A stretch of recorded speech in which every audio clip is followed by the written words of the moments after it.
¿Sabías que 1000 Brickell, también conocido como Flatiron, 1000 Museum, The Grove at Grand Bay, The Setai Miami, St. Regis in Bal Harbor, obtuvieron certificaciones LEED?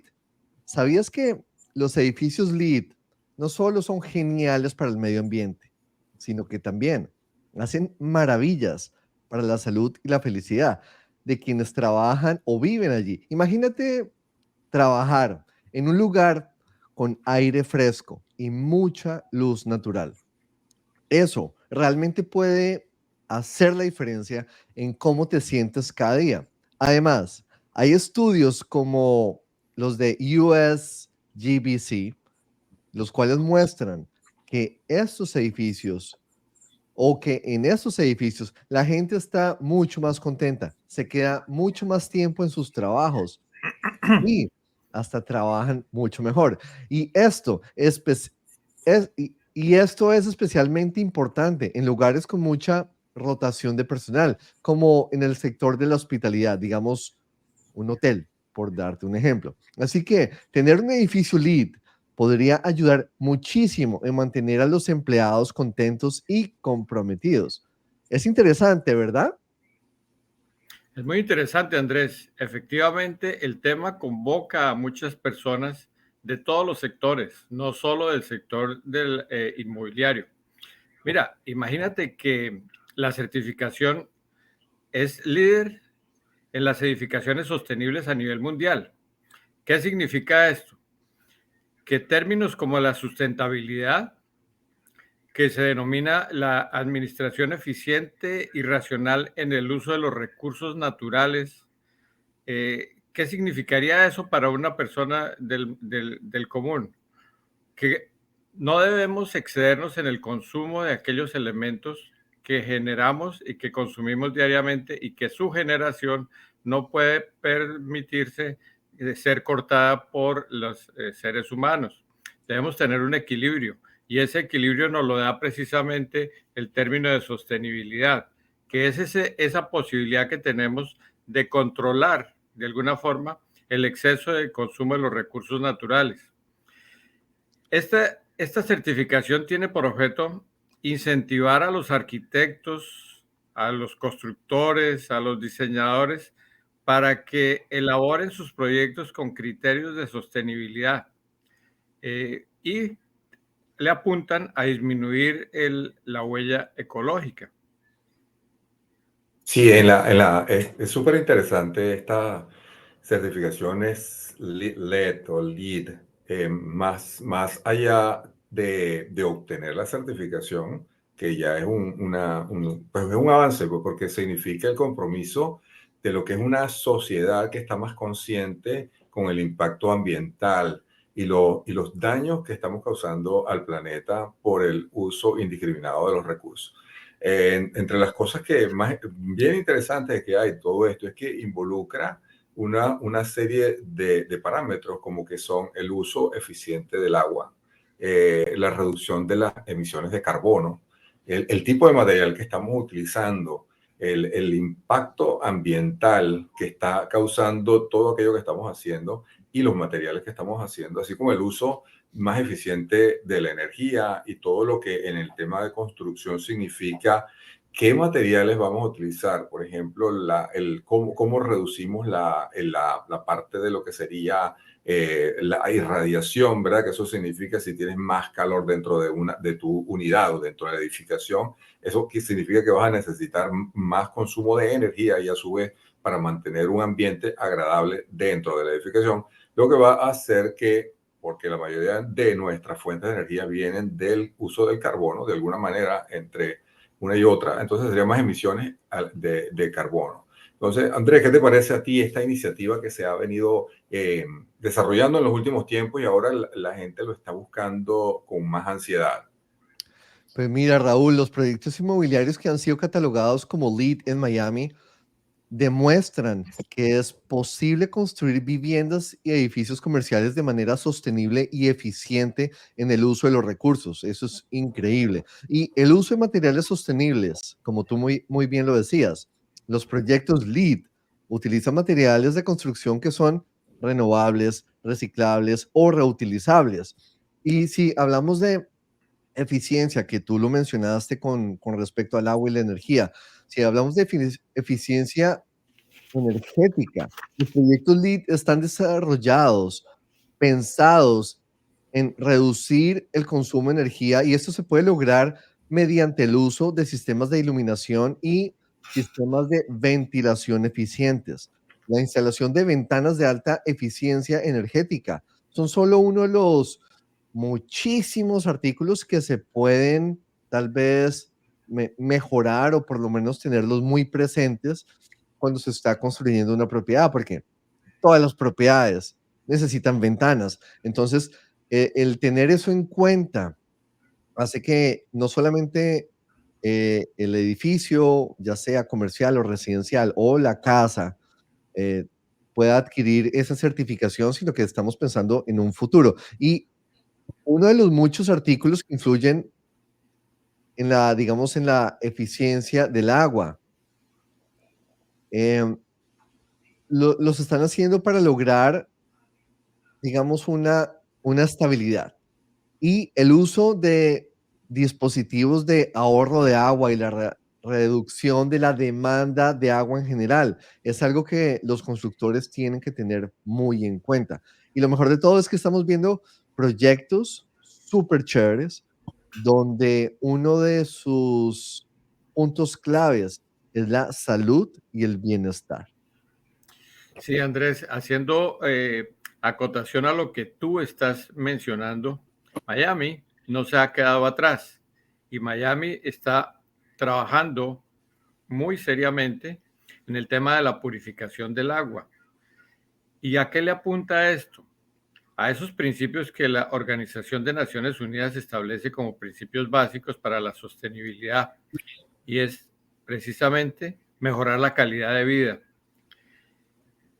¿Qué busca esto, con esto la ciudad de Miami? Propiciar espacios, propiciar posibilidades de desarrollo con mejores calidades de vida. Por eso alguien siempre recuerda con mucha sensatez que Miami es la mejor ciudad de la galaxia, ¿verdad? Igual a esto, Miami le apunta mucho a la reducción de gases de efecto invernadero. ¿Qué pasa con esto? Al sustituir nosotros las energías con que movemos muchas cosas, los autos, muchas empresas, sustituirla por energía solar o eólica, primero que las edificaciones tendrían un ahorro, ya está comprobado, de un 14% de los consumos, de los gastos que le genera este servicio, y que redundaría en una mejor calidad del aire de la ciudad. ¿Y qué pretendemos nosotros incentivar con este tipo de presentaciones? Dar a entender que el planeta necesita de nuestro apoyo, que en la medida en que todos le apuntemos hacia el mismo lado, lograremos minimizar los riesgos que estamos corriendo para un futuro.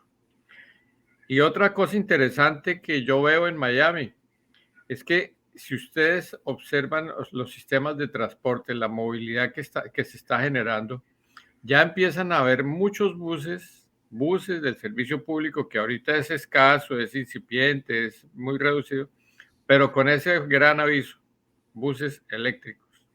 Eso es un gran paso, ese es un inicio de una posibilidad muy interesante en que la migración a sistemas de transporte eléctrico, sobre todo en el tema colectivo, va a reducir el tráfico de la ciudad. Si nosotros contáramos con una excelente posibilidad de movilizarnos en el área metropolitana de Miami, pues no tendríamos la necesidad de tener carro, ¿verdad? O por lo menos minimizar el uso.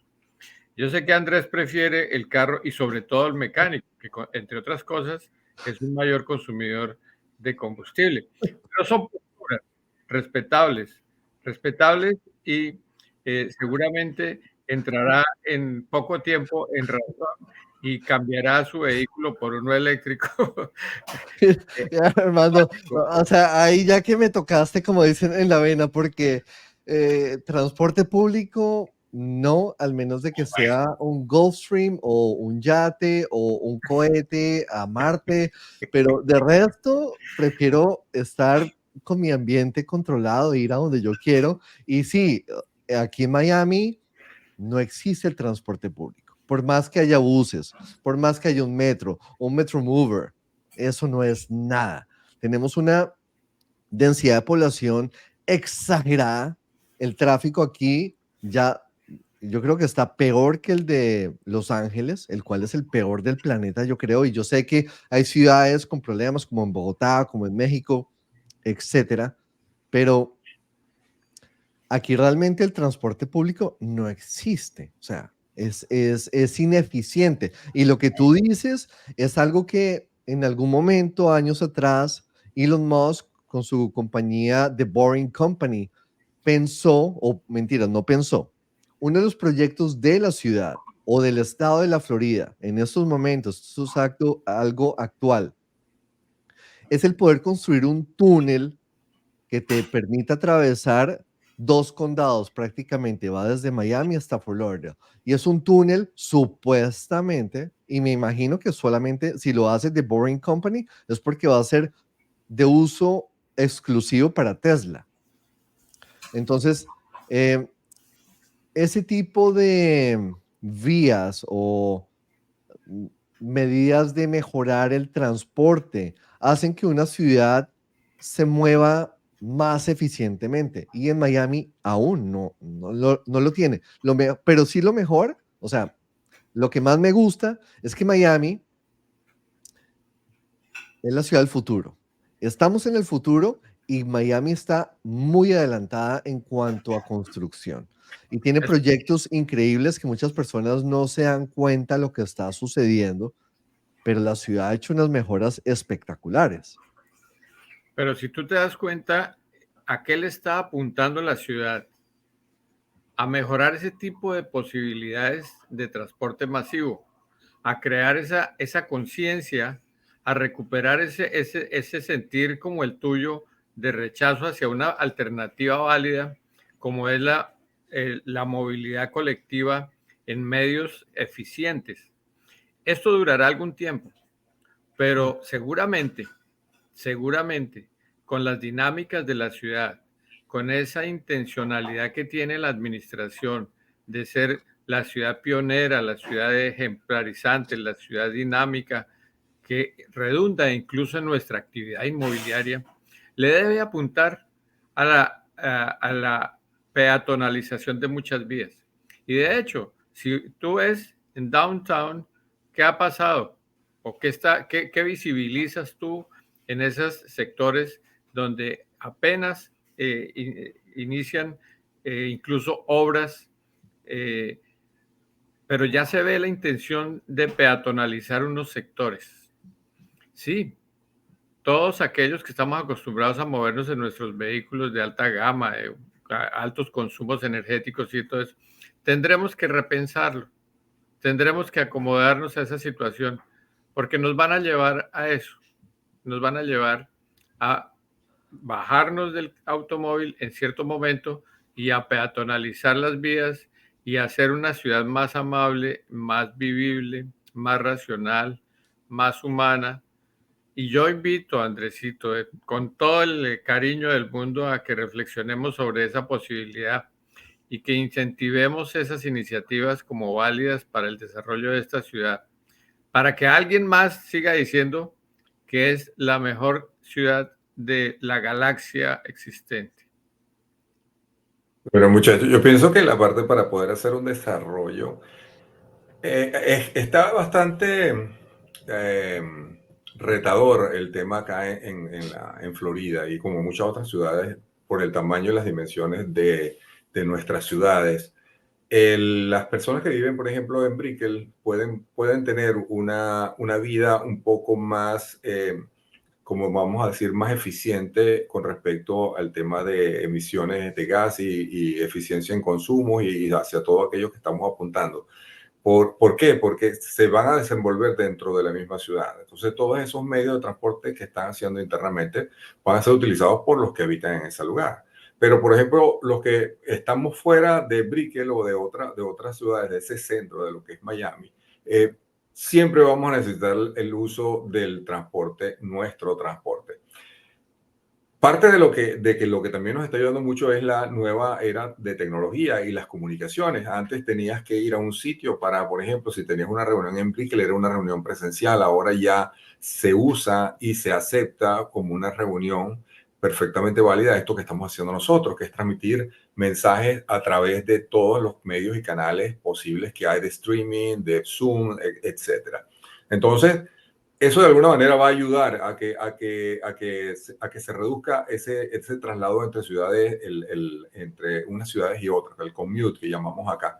Y de igual manera, pues quisiera que habláramos un poco sobre las edificaciones, que es nuestro tema principal acá, sobre las certificaciones LED para las construcciones y el tipo de material que se están utilizando. Por ejemplo, estuve viendo, hay un TED Talk muy interesante que se los recomiendo, que se llama es un arquitecto que se llama casualmente Michael Green. ¿Okay? Es un arquitecto que tiene su sede en Canadá y este arquitecto está buscando alternativas a uso de materiales y no solamente uso de materiales, sino el diseño de las construcciones. Entonces, estuve viendo ese TED Talk y me pareció súper interesante porque desde el punto de vista estructural de una edificación, no todo el material que se utiliza, por ejemplo, en los elementos de carga, es decir, aquello lo que son las vigas, columnas, etcétera, que son los que soportan la edificación, no necesitan ser de la forma como tradicionalmente las estamos utilizando en este momento. Él se va hacia lo que es él se basa en la naturaleza, el análisis de las estructuras de los árboles y ha hecho un estudio donde está implementando eso en nuevos materiales que está elaborando.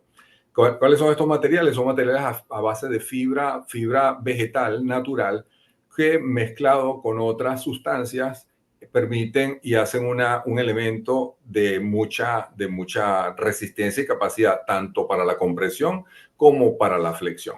Aparte de eso, si nos recordamos generalmente, nuestras estructuras son un poco muy rectas, ¿verdad? Y en una estructura, por ejemplo, hay parte de ese material que no se necesita porque no está simplemente haciendo ninguna función. Entonces, como explicárselo verbalmente es un poco difícil para visualizarlo, les recomiendo que vean este TED Talk de Michael Green. Otro que me pareció muy interesante es unos nuevos materiales para construcción, quizás no nuevos, ya han venido trabajando en eso, que son hechos, se llama handcrete, que son materiales que están haciendo a base de las fibras de la planta del cannabis, de la marihuana. ¿Okay? Están utilizando y están haciendo bloques de una gran capacidad de resistencia y ya se están construyendo edificaciones con esto. Son eco-friendly y aparte de eso tiene una gran capacidad de resistencia a lo que sería el calor, a la transmisión de calor, así como resistencia a incendiarse. Las pruebas hacen que esto sea un material sumamente prometedor para muchas de las edificaciones.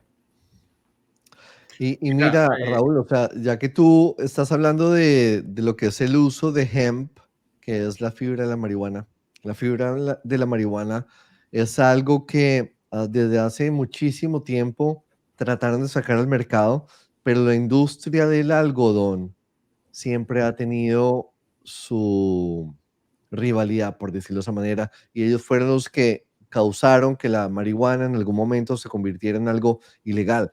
La marihuana tiene unos beneficios increíbles y la fibra en especial es súper fuerte. O sea, si tú usas camisetas o ropa, la industria del algodón inundó con sus productos, pero si llegas a tener la oportunidad de comprar una prenda de vestir que fue creada con fibras de marihuana es prácticamente indestructible. Es una fibra súper, súper fuerte.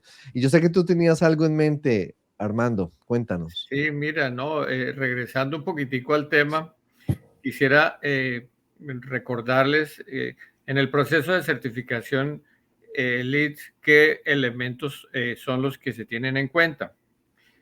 Uno, el principal, el desarrollo sostenible del sitio. Como lo decíamos al principio, analizar las condiciones y los impactos que se generan en el sitio donde se va a desarrollar el proyecto son fundamentales. Dentro de eso debe verse la eficiencia del agua. Si en ese sector, en ese predio, en ese sitio, en ese lugar del mundo donde se va a desarrollar la construcción, ese proyecto, hay suficiente agua o la posibilidad de conseguirla. Otro factor es la energía, la calidad de la energía, la posibilidad de su llegada y la calidad de la atmósfera que rodea el sitio. Y obviamente lo que Raúl inteligentemente decía, los materiales. Uno debe propiciar el uso de materiales que tengan obviamente certificaciones. Y ya en el mundo empiezan a aparecer lo que decía Raúl, lo que decía Andrés, elementos que ya empiezan a tener la misma certificación por parte de las entidades propias en la que garantizan estabilidad estructural, calidad, operatividad y todos los elementos básicos necesarios para que sean tenidos en cuenta. Igualmente los recursos que se utilizarán. ¿Cuáles van a ser los elementos que yo voy a utilizar en ese proceso de desarrollo de la construcción para que no afecten en forma negativa el ambiente? Y como respuesta del diseño arquitectónico, que entre otras cosas yo definiría y me mantengo en la definición que desde hace mucho predico, que la arquitectura es el arte de proyectar la vivienda integral del hombre y en esa integralidad tiene que ver con la calidad de los espacios interiores y en esa calidad obviamente ambiental tiene que ver muchísimo con las innovaciones en el diseño. Algunos de ustedes enunciaba básicamente que esas condiciones de ventilación, iluminación, eran básicas y adecuadas para una mejor respuesta en los proyectos. Eso es lo que uno espera encontrar en esos proyectos novedosos que hoy vemos en las grandes ciudades como Miami. Esas innovaciones en el diseño incluyen la utilización de, por ejemplo, que ya empieza a ser en algunas edificaciones importante, el aprovechamiento de la energía solar en los elementos de fachada. ¿Por qué cuando nosotros vamos a los proyectos y preguntamos, y yo particularmente lo hago, qué pasa con las disposiciones de los residuos sólidos? No encuentro respuesta. Y resulta que Miami sí tiene una política clara con el manejo de las basuras y el reciclaje en general. Y eso ya está definido y normado.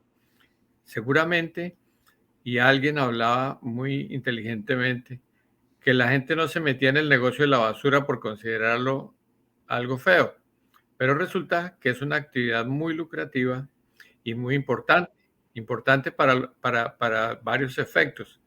Si ustedes ven, cuando llegan de hacer una adquisición de cualquier producto, ya sea en el supermercado o cuando van a hacer sus compras a los almacenes, la cantidad de empaques, de cartones, de plásticos, de icopores, de elementos que son requete contaminantes, es absolutamente mayor a la cantidad de productos que están comprando.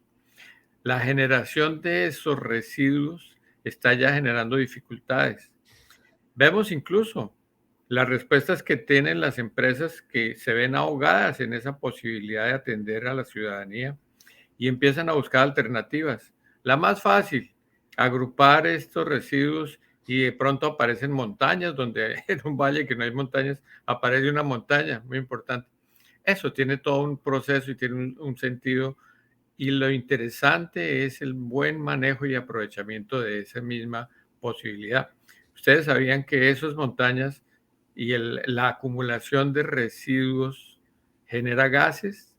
Esos gases pueden ser utilizados para consumo y para utilización doméstica. En otros países con dificultades como el mío, hay muchos ejercicios en que el botadero, por ejemplo, Doña Juana en Bogotá, tiene unos barrios a los que les surte gas producto de la acumulación de basuras. Estos son tratamientos que obviamente necesitan de un soporte técnico y adecuado para la recuperación y revegetalización de esas montañas. Yo les cuento, yo desarrollé en la ciudad de Melgar, departamento del Tolima, en Colombia, un proyecto de vivienda de interés social. Y cuando yo fui a recibir el predio donde tenía que construir mis viviendas, encontré que me estaban entregando el basurero. Ellos lo hacían para probar la posibilidad de reacción que tendríamos nosotros.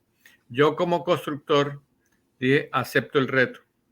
Lo primero que hice fue conseguir un bulldozer, conseguir el apoyo de las partes de lo de ingeniería y manejar adecuadamente esas basuras, agruparlas, conseguir tierra negra, que no era fácil conseguir tierra negra en Melgar por ser un clima cálido, y revegetalicé ese sitio. Cuando yo entregué la obra al año, tenía el parque más frondoso que ha existido en Melgar.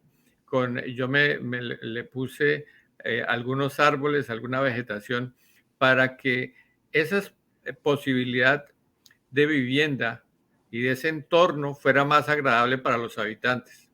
Este ejercicio de recuperación de esos espacios y de respuesta a una comunidad, eran más de 150 familias en ese momento, llegaron y veían y no entendían qué era lo que pasaba, cómo una urbanización nueva, sobre todo generada por el gobierno nacional, donde siempre tienen esa segmentación, esa estigmatización de que entregan cualquier cosa, encontraban unas viviendas sencillas, pero un espacio público adecuado, humano y muy bien elaborado, porque había alguien detrás, alguien que sentía la necesidad de dar una respuesta al planeta, una respuesta a la comunidad, una respuesta a la gente que necesita vivir en una comunidad ordenada.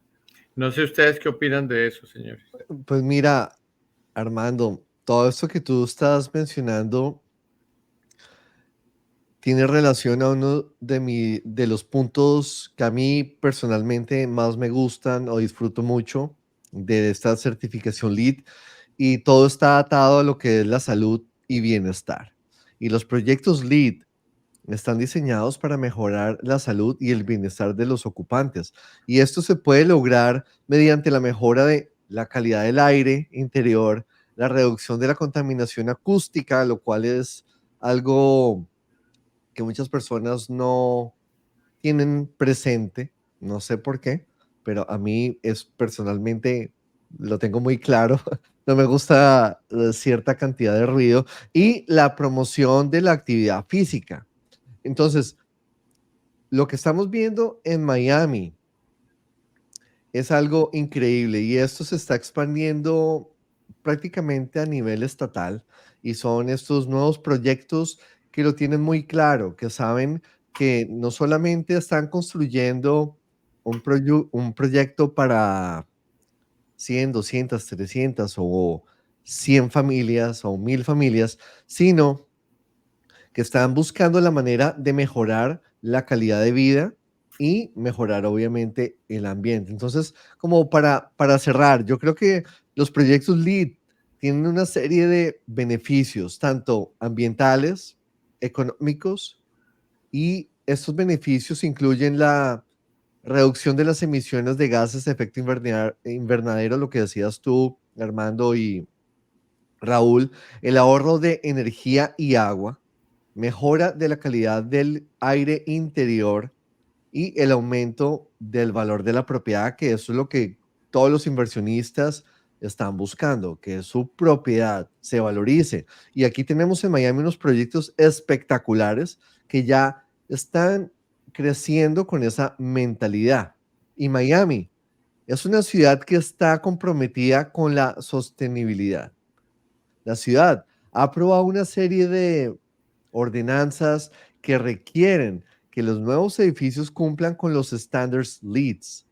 Y esas ordenanzas o esas reglas están ayudando a impulsar la construcción de edificios o de construcción más sostenible aquí en Miami. Y los proyectos LEED son un ejemplo de cómo las ciudades pueden construir un futuro más sostenible.